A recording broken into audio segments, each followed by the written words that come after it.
Hey, today I'm talking about the new supernatural horror film, Black Phone 2. This was co-written and directed by Scott Derrickson. It features Ethan Hawke and then the main kids from the first one. And the basic premise is it has been a couple of years since the tragedy of the first film, and the kids are struggling to cope. But then one day, the sister, Gwen, gets a vision of this camp in the mountains. So she and her brother Finney decide to do some investigating. And yeah, no, I thoroughly enjoyed this movie. This story was really interesting. There was a solid mystery element to it that really kept me engaged the whole way through and just was excited to see how they were going to piece things together. Especially because it is a supernatural film, so like they can kind of go anywhere with it. But I feel like the places they took it felt very natural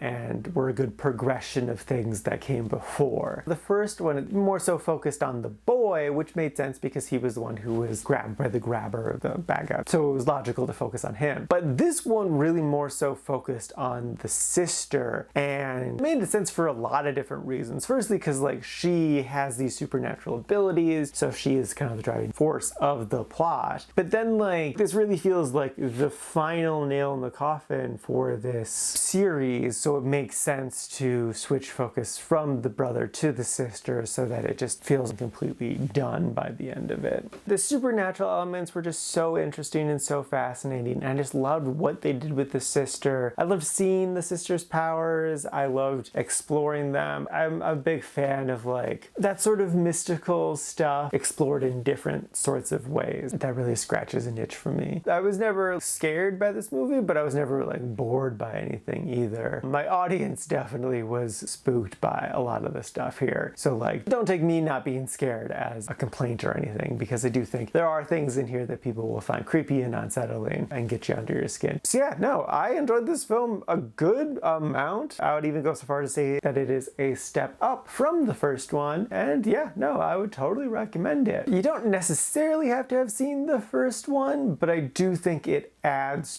to the experience to know what their trauma was from the first film to get a whole grasp of that. You can go into it blind, but I do think it adds to the experience to have seen the first one. So yeah, no, thoroughly enjoyed, definitely recommend.